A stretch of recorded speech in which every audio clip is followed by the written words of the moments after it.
abbia una fine. Perfino un palazzo, un monumento, una città si trasforma. La Milano di una volta non c'è più, c'è una nuova Milano, nel bene e soprattutto nel male, ma è pur sempre nuova.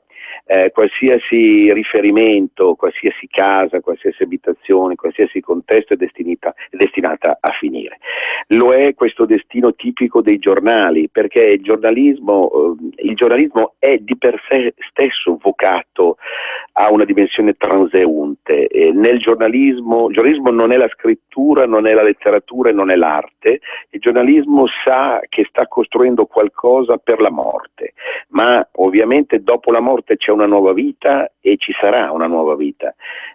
magari sotto altra forma, perché come diceva Foscolo, sapete, no? Le teorie meccanicistiche, ma al tempo stesso sottilmente spiritualistiche, niente si distrugge, tutto si ricrea. Gli stessi esseri umani diventano polvere, ma quella polvere sta a dare la clorofilla agli alberi e a concimare i terreni. La Padania è stata una favola meravigliosa che io personalmente ho vissuto con tutto l'amore e la passione che ho potuto dare, anche perché, come sapete, contrariamente ad altri, ma naturalmente non vuole essere un'accusa perché ognuno può fare le proprie scelte, ad altri personaggi che gravitano nel nostro ambiente, ho scelto di non collaborare con alcuna altra testata perché ritenevo che fosse coerente per un uomo di cultura padanista scrivere soltanto sulla Padania. Ho scritto moltissimi articoli e devo dire sono stati fra quelli non giornalisti impegnati nella redazione, che ovviamente hanno scritto più di me, ma fra i collaboratori esterni sono stato fra quelli che ha scritto di più, soprattutto nei tempi storici sulla Padania tra il 90, 98, 99 e fino al 2003-2004. E quindi ho collaborato perché ho creduto, come tutti quelli certamente che hanno collaborato, ma soprattutto quelli che hanno fondato e hanno gestito dal punto di vista redazionale e di appunto impiego fisso e quotidiano appunto alla Padania stessa. È stata una bella favola perché penso che moltissimi ci abbiano creduto, abbiano voluto portare avanti un progetto che fin dall'inizio appariva unico nel suo genere, perché vedete cari, io sono convinto che moltissimi di voi ascoltatori si sia avvicinato anche al progetto politico perché finalmente sentiva qualcosa di nuovo e di diverso, che non era la solita politica. Tanto è vero che si disse fin dall'inizio, era l'8 gennaio del 97, quando era nata la Padania, si disse appunto che questo giornale non era neppure un giornale politico, non doveva essere un giornale politico, era un giornale del territorio padano, della Padania, la nostra amata patria. E quindi tutto questo significava evidentemente non solo per quelli che vi collaboravano, ma anche per quelli che la leggevano o che in qualche modo partecipavano anche dal punto di vista di una collaborazione economica o quant'altro, penso perfino a quelli che vi hanno fatto pubblicità naturalmente, significava una scommessa completamente nuova rispetto al giornalismo precedente e anche rispetto al giornalismo politico, perché indubbiamente la Padania non è stata paragonabile a una unità o a un secolo d'Italia, perché appunto, come ho appena detto, non voleva e non doveva e in una certa misura non è stata, almeno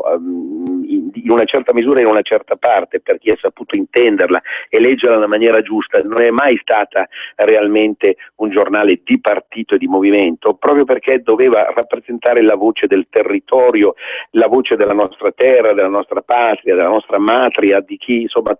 di tutti quelli che in qualche modo avevano fondato non il senso e il significato di un movimento, ma avevano fondato il senso dell'esistere in quanto padanità, e quindi anche i nostri antenati che arrivavano fino a noi e che in qualche modo dalla tomba, è una metafora naturalmente, compartecipavano a questa straordinaria iniziativa. Noi abbiamo avuto 7 direttori, di cui 2 direttori donna, le ultime, la Piazzo e la Lussana, che indubbiamente queste due ultime erano le più legate, diciamo così, dal mio punto di vista proprio al movimento, perché l'avevano visto nascere e crescere fin da fanciulle e quindi hanno dato l'anima per riuscire comunque a fare tutto il bene possibile e a salvare quella dimensione che non è una dimensione politica ma metapolitica, appunto, della voce del territorio. Gli altri sono stati tutti in qualche modo bravi a modo suo. Naturalmente gli esseri umani vivono di simpatia e antipatia, è giusto che sia così, e ciascuno di voi avrà amato o meno amato i direttori che si sono succeduti, cioè gli altri 5 mirabili maschi che hanno hanno portato avanti l'impresa, naturalmente, e che hanno fatto francamente il possibile comunque, insomma, per riuscire ad ampliare il settore d'ascolto e di lettura, per riuscire ad arrivare anche laddove si pensava all'inizio che non si potesse arrivare, magari appunto al centro-sud o all'estero, e ancora per riuscire in qualche modo a rendere più leggera la lettura anche a quelli che magari non erano leghisti, padanisti, ma che in qualche modo leggendo il giornale si accorgevano ugualmente. Ne abbiamo avuto prova con tante telefonate alla radio, perché per un certo periodo il destino della Padania si è intrecciato con quello della radio, anche se si diceva, ricorderete tutti, soprattutto all'inizio del 2000, che gli ascoltatori della radio non acquistavano il giornale o viceversa. Ma non era poi completamente vero, perché anche quelli che magari facevano un ragionamento di questo genere, se io ascolto la radio la mattina alla sera, più o meno, insomma, vengo a percepire lo stesso volume e lo stesso senso dei messaggi che vengono dati anche sulla Padania. Non è esattamente vero questo, però insomma, presa in buona fede la battuta poteva anche essere vera, ma anche il discorso di chi comunque, ascoltando la radio e non volendo comprare il giornale, in qualche modo riceveva il giornale da altre mani. Io so di mani provvidenziali, potrei fare una lunga lista di nomi di persone che per tantissimi anni hanno comprato numerosissime copie della Padania, svenandosi dal punto di vista del conto bancario, per riuscire a darli in giro a tutti quelli che volessero, anche per puro incidente e accidente, leggere questo benedetto giornale. Certo, i primi tempi sono stati eroici e quanto mai gratificanti per tutti, per il alto volume di pagine contenute nella Padania, circa una trentina, che potevano guerreggiare comodamente con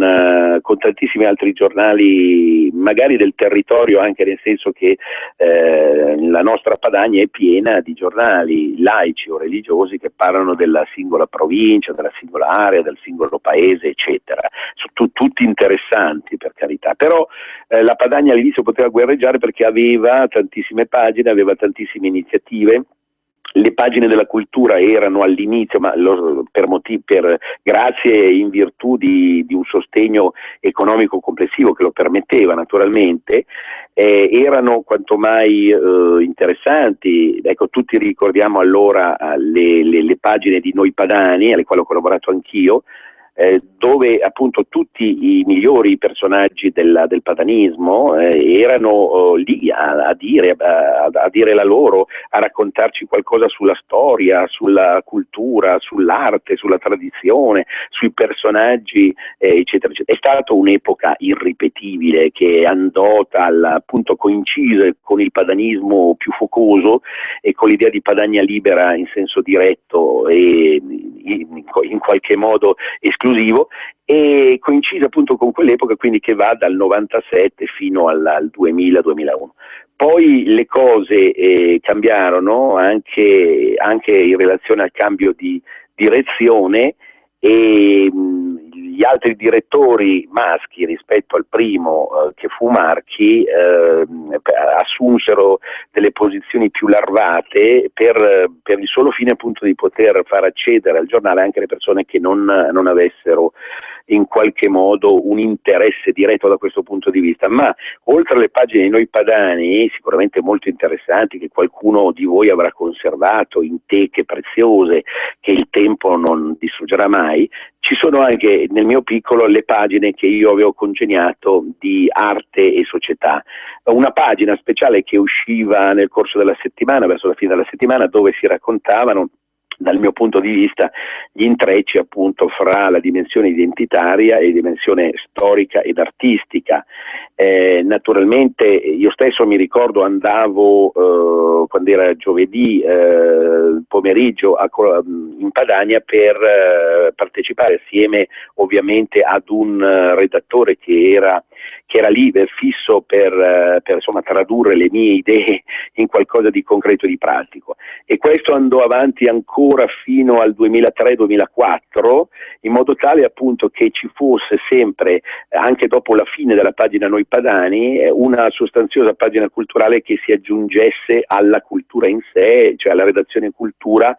e che in qualche modo potesse dar voce esattamente a quella che è la battaglia più importante del padanismo, cioè appunto il riconoscimento definitivo dell'esistenza di una cultura padana. Naturalmente con sfumature le più varie, perché è giusto che poi ci siano, poi nel giornalismo il vario è bello, è giusto, la varietà conta, non si può essere monocordi, non si può essere ossessivi, la bellezza del giornalismo è anche questa rispetto appunto alla scienza o alla generale scuola. E naturalmente io sto parlando di questo perché l'ho vissuto più direttamente, anche se dopo il 2005 le mie collaborazioni si sono un po' inaridite, specialmente in coincidenza con la gestione Paragone. Io naturalmente a voi non ve ne fregherà nulla, ma naturalmente i miei rapporti con Paragone non erano tanto belli e lo si era capito. Poi dopodiché appunto ho ripreso, e devo dire grazie anche all'intervento come redattrice della cultura già nel 2007-2008 di Gabriella Poli, che era già stata mia pigmagliona per la radio, favorendo indubbiamente il mio accesso e la diffusione della mia voce, che piaccia o non piaccia. Ma al di là di questo, e al di là di personalismi che sono sempre ridicoli e meschini per un padano vero, ecco, quello che importa è quanto comunque anche nelle ultime direzioni femminili, appunto della Piazzo e della Lussana, ci sia stata la volontà, nonostante la carenza di pagine che ovviamente per motivi economici e per altri motivi impediva la possibilità comunque di fare un ampio pendant di cultura, ecco, nonostante questo si sia sempre riuscito. Questo è stato merita un applauso. La Piazza prima per un motivo e la Lussana dopo per un altro motivo, perché comunque sono riuscite, ecco, a far collaborare le firme migliori dal punto di vista che conoscete benissimo tutti, senza ridirle, dal punto di vista appunto dell'autonomismo, del federalismo, del padanismo, ma anche nel senso della cultura più lata, perché poi sapete che la mia posizione è sempre stata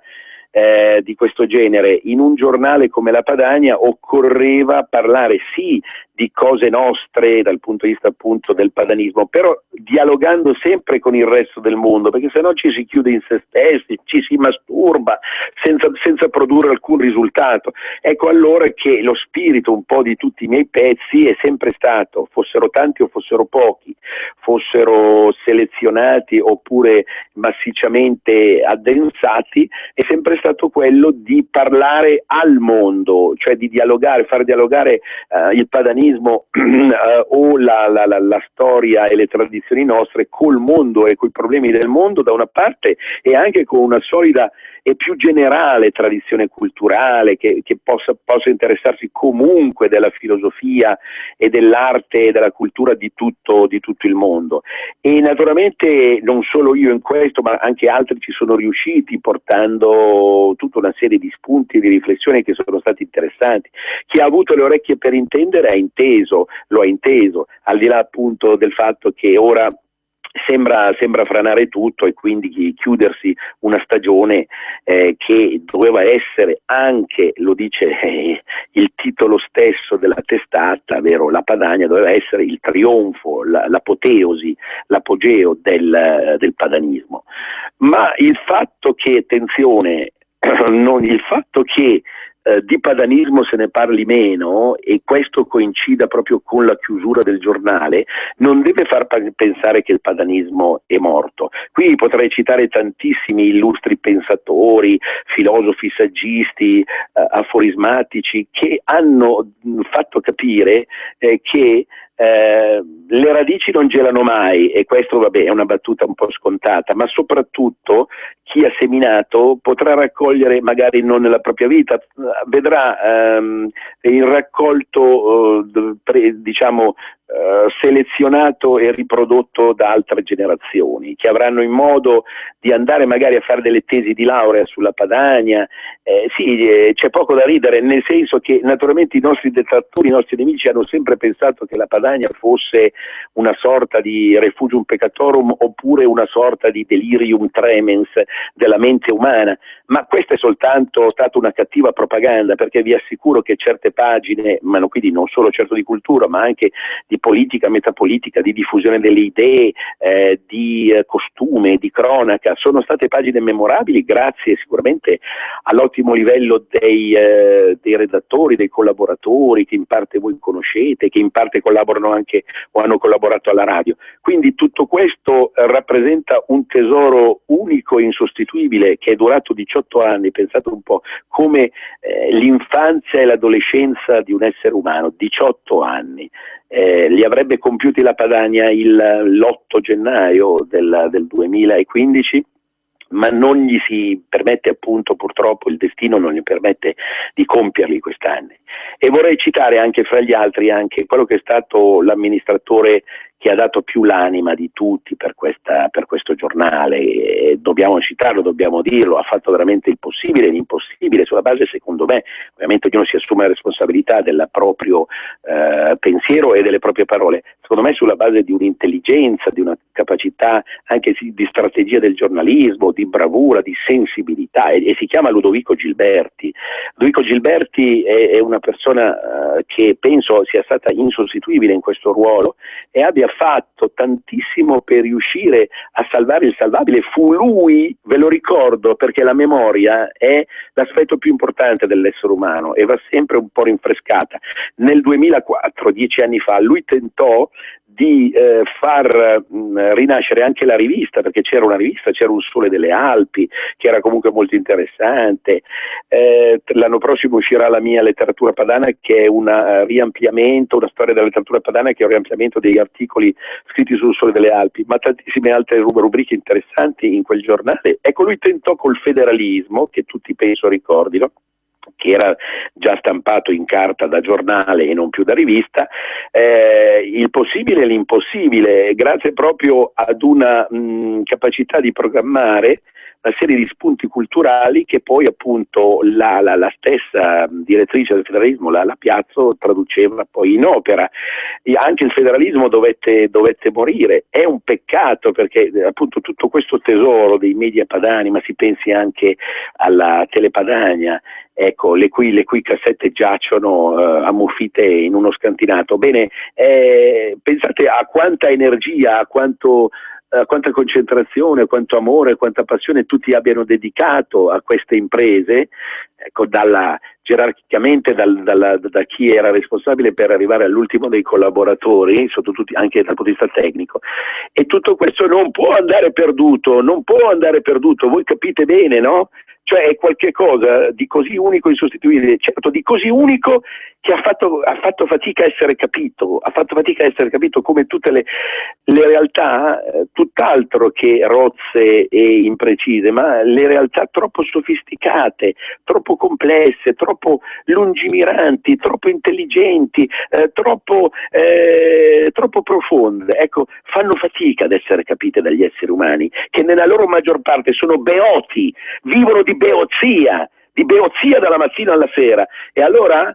tutto questo non può dare perduto, se è vero come è vero che la Padania non è morta come la intendiamo normalmente. Questi sono dei funerali di quarta, ma non perché non si possa fare un funerale di prima. Voi sapete la battuta in milanese, no? Il funerale di quarta, cioè praticamente veniva dedicato ai poveracci il funerale di quarta, ancora oggi si dice, ma è un funerale di quarta questo, non perché la Padania fosse un foglietto ridicolo, come ha detto qualcuno ultimamente, a me ha molto amareggiato questo fatto, ma perché in realtà, vista in tutta la sua storia, la Padania è stata la storia di una cultura unica e irripetibile che non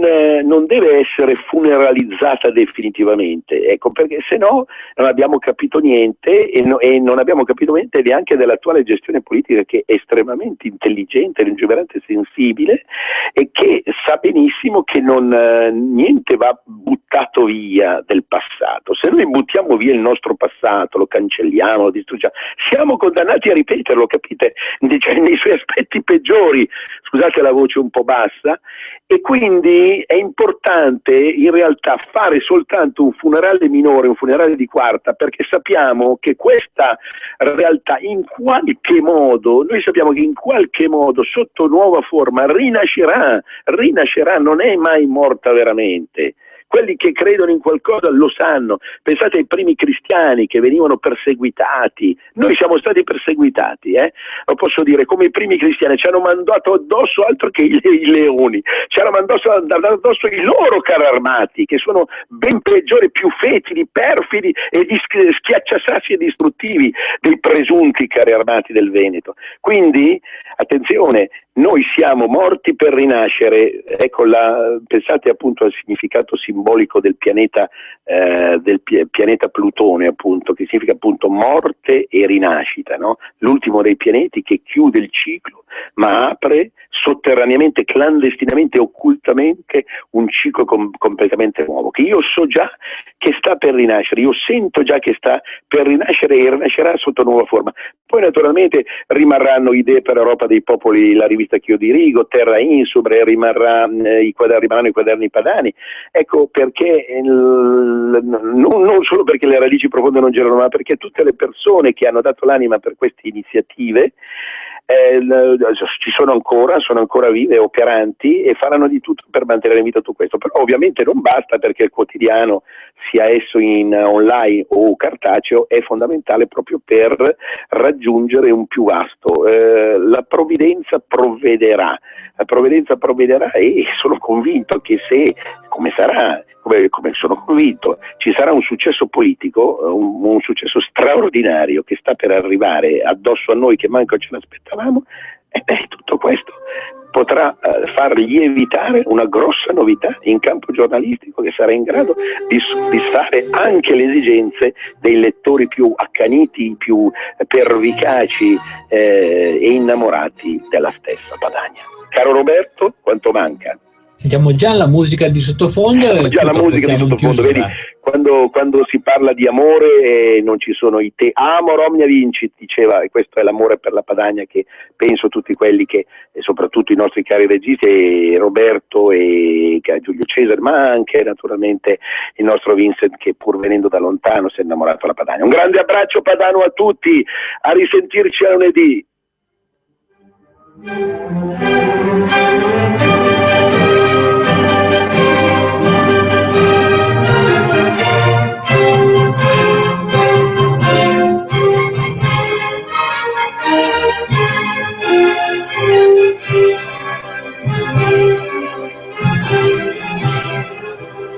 Avete ascoltato Arte Nord.